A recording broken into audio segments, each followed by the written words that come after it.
Well, welcome back to Against the Grain. We're up here at the Hilltop Hollow build site. Took me about an hour and 5 minutes to walk in from where the truck was. So I took the route that we cut with John and Johnny, except I drove the truck another 4K and then parked it. So I didn't walk the whole distance. But cold weather is upon us and I'm about to not be able to make any progress below grade, so that's why we're here today.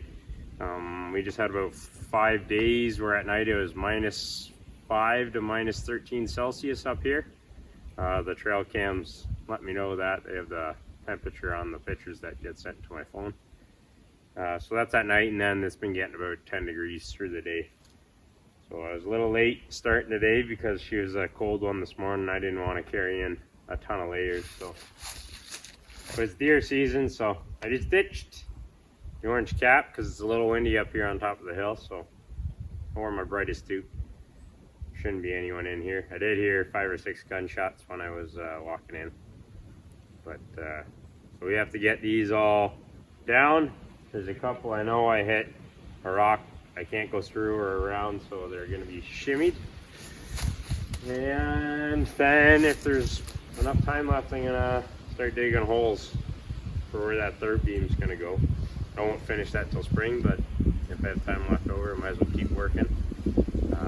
I still have to finalize the last leg trail that we have to cut, so I got to mark that on the way out as well, which is a bit time consuming. Anyway, we're going to get at it. Not going to be a whole lot of footage of me spinning in a circle, but we'll give you updates throughout the day. Stay with me.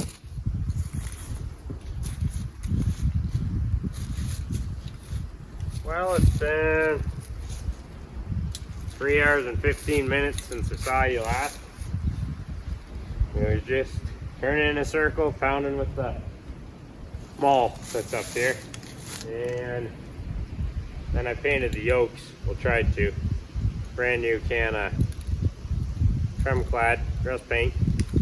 As soon as I pulled the cap off, snapped the spray nozzle right off it. So all I could do was press the leftover straw into it just to coat stuff crudely. I made do with what I could anyway. That was a bit of a bummer, and I broke the iPhone holder there on the tripod. Other than that, we fought all day. Didn't make much progress. Anyway, these are all down. The threaded height adjustment's all set to the same height. So I have like 2.5 inches. I can go either way. I had some issues with some rebar that was sticking up because they're only like 6 inches above grade, and some of my rebar is sticking up. If I have to thread down, my rebar is going to impede with the threads. So I got 3 that are still out that I have no adjustment to go down. So when I come back tomorrow, I don't know what my game plan is. Right now, all I've thought of is to drill them out. So try to get 2.5 inches adjustment down anyway. Most of it was 1/2 inch rebar, so I'll just start small and drill bigger, and then when there's hardly any material left, I got a small length rebar in the maul up here, and hopefully pound that rebar up. It should mushroom out of the way, hopefully. Anyway, my 2x4s there that I used for turning these down, I just sort of set them up in the saddle. Tomorrow I'm hoping to bring 4 16-footers, which should span the whole way, and I can get them sitting in there and adjust the poles as necessary so that they sort of freeze plumb, straight up and down. I have one there that I might have to, it went down on a bit of an angle, must have went around a root or something, so I might have to tie it back to a tree until the ground freezes, and then it'll be fine once it freezes straight up and down. Then I'll be able to work with it all winter. Anyway, I'm not gonna dig any of the trench today. I'm running out of steam. Those 2s that I was trying to relocate, I tried 2 separate holes each, so 4 additional, and I got most of the way down but couldn't get all the way down, so I decided to pull those 2 piles right out And whatever I come up with for footings for that third beam, I'm gonna do 2 of them under this beam as well. But I'll at least be able to set 2 32-foot beams because I do have an end one still. There won't be much weight on it this winter, so I'm not worried about the footing not being there yet. But I'll be able to get the beams down and built, and then I can store some of the first logs coming in across the beams off the ground to keep dry. But I heard a 4-wheeler, sounded like he was on my property, so I'm gonna pack up here. I'll leave my bag here because I came from that direction. So I'm gonna walk to the trapper's cabin and see if they tore apart my temporary fence, see how quick I need to actually get the gates up there. Anyway, so this big rock in this valley that I'm in, I came from down below. I'm gonna try walking back behind the camera there and tagging up with that trail that we cut. There's one tricky spot here, and I'm hoping to find something just a little bit better, a little less steep. But we're getting there. I know you didn't see me working much today, but we were here all day. You guys would get as dizzy as I did when I filmed me turning in a circle and pounding. Anyway, I'm back tomorrow with Michelle, and like I said, trying to bring those 30 or 16-foot 2x4s that I cut out of the beam, just to set them in here. And we're just coming up for a walk. She hasn't been to the cabin since pretty well snow.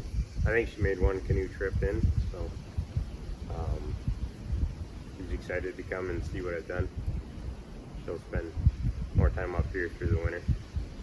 We have another hangout spot all summer, so anyway, we'll see you tomorrow.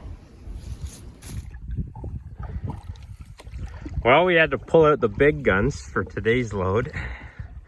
These rough cut, well, they're a little thicker than a 2x4, but they're the 3.5 inches wide.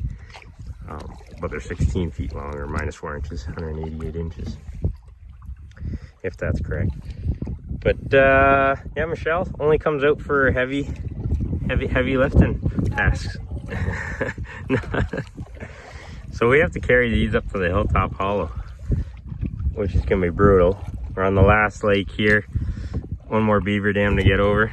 It's been a kind of a lopsided load, but we're making do. Late start to the day though. We ran out of town to buy a snowmobile trailer for this winter, and it's the day of time change here. So we lost an hour of sunlight at the end of the day, and we're not even into the trapper's cabin yet, and it's 1:50. So we're gonna be racing against time to get out before dark. And I don't know what these 4 boards weigh, but it's a 20-minute walk without boards on your shoulder. And I got a, 40-pound pack on my back as well. So plus the work we have to do when we get up there. Stay tuned. Well, just finishing up some PB&J sandwiches. Mice got in this box too, so it was the balance of the stuff I was leaving up here, paper plates and cutlery and stuff for cooking. It had cast cookware on top. They found another way to get in it. They chewed this hard plastic all out, and we're going in and out of there. This thing, I opened it up, a bunch of mice jumped out and ran away. So I lost all this stuff too. So I need a new game plan for keeping the mice out of stuff. Oh, there goes one. Ew! Ew! Oh, he's going on your boot! Ew! He went back in. Did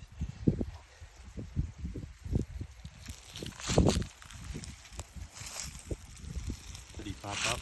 He came out the hole at the bottom. Not sure where he's going now. Oh, he's in behind you. Don't put your foot down. He gone.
Well, the walk's normally 20 minutes. 35 minutes later, we made it up with the 4 16-footers.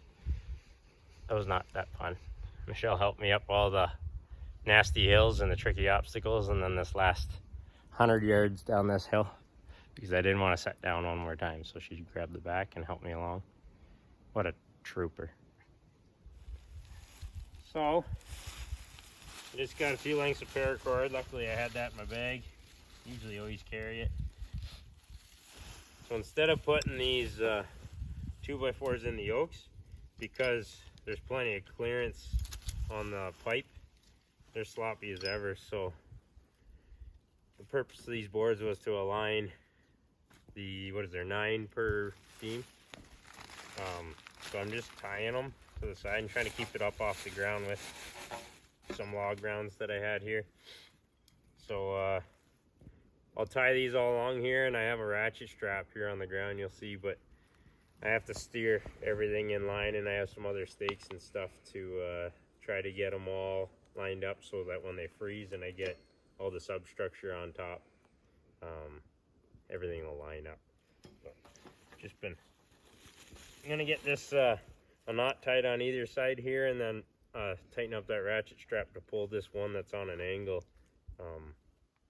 back in line, because it's really holding me over. And then I have to make sure the 2 separate boards line up with each other.